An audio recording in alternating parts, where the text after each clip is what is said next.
Look at verse 5, the second half of it.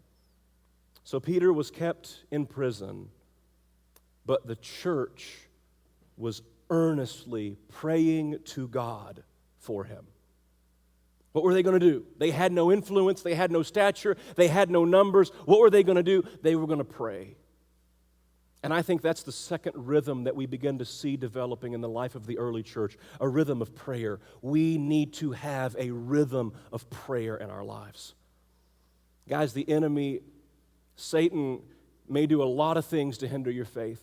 He may do a lot of things to discourage you. He may do a lot of things to depress you, but one thing he can never stop you from doing is praying. And I want you to notice especially how they prayed. Let's camp out here for just a second. Notice how they prayed. And a lot of times I talk about prayer and people say, well, I don't really know, how I should pray or what prayer involves or what I need to do. Well, first of all, I think we see in them that, if nothing else, we should pray often. We should pray often. Some translations of the Bible say in this verse that they prayed without ceasing for Peter. They prayed and they prayed and they prayed some more. They did not quit praying. I think that the problem with so many of our prayers is that we just have this take it or leave it attitude towards it.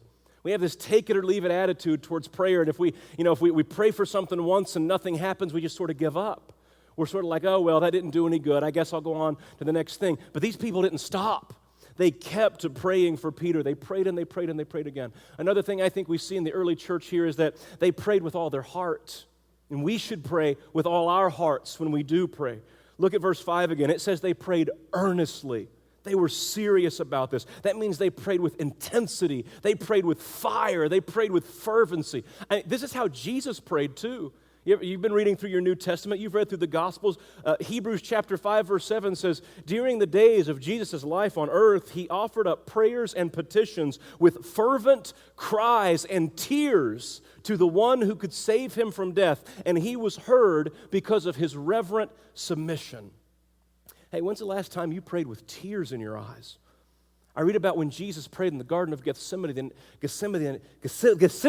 night he was betrayed. Wow, that was a hard one to say. I read about that, and how did he pray? He prayed so hard that his sweat became as great drops of blood, which is an actual medical condition when you're under stress and strain. He prayed with all his heart, and I know that, we read that, and we read things about how the early church prayed, and we say, oh, well, I could never pray like that. I could never do it. I'm just not an emotional person. Listen, that's fine. I'm not talking about your emotions. I'm not saying that you have to break down and sob every time you pray. It's not about your emotions. It's about your heart. It's about your concentration. It's about how seriously are you taking the task and the rhythm of prayer.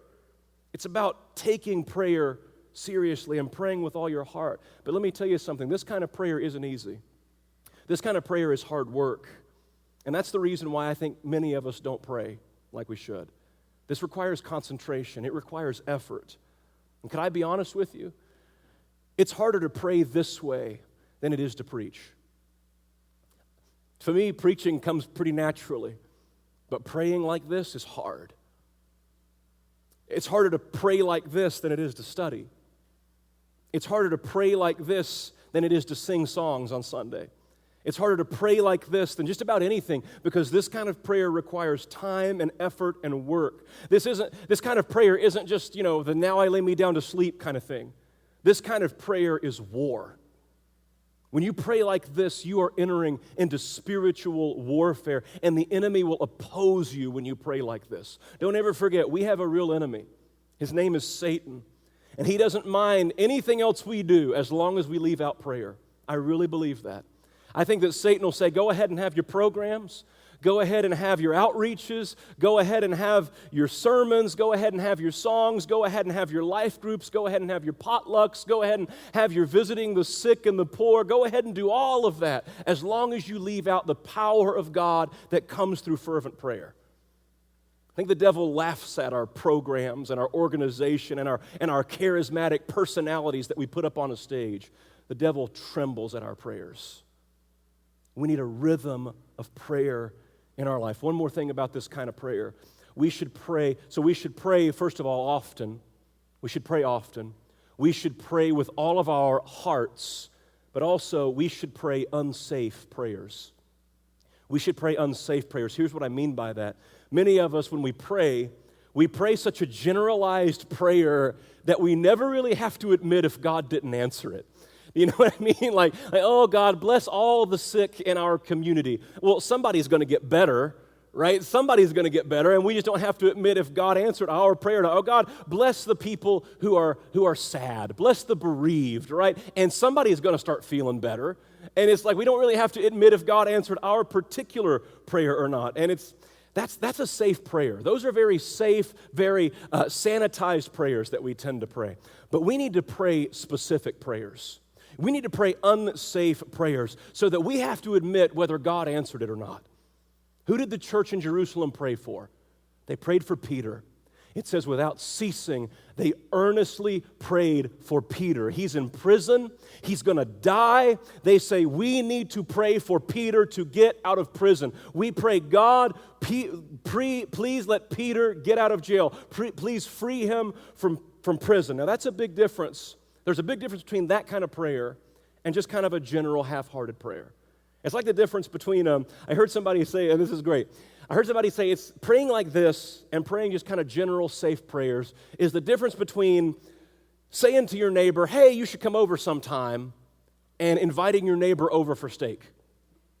Because like, you know, you've had people do that to you, right? Hey, yeah, you should totally come over sometime. We should hang out. We should spend time together. They don't ever mean it, right? 2 years go by, and they're still, hey, you should come over. We should spend some time together. We should do that. Come on, we all do that from time to time when we're just making small talk.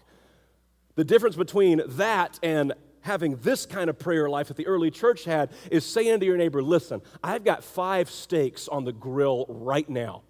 5 of the juiciest steaks you've ever seen. Why don't you and the wife and the kids come over? We'll have a barbecue. We'll sit down. We'll talk and we'll eat together right now. That's specific, right?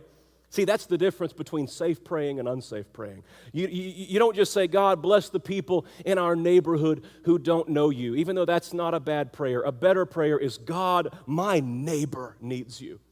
God, my children need you. God, I have a friend at work who needs you. I call out their name right now, and I lift them up to you, and I pray that you would bring salvation to their household. That's bold. That's not safe. Because, you know, if God doesn't answer that prayer, you have to admit it. And some of us are scared to do that because we're afraid, our faith will be tested.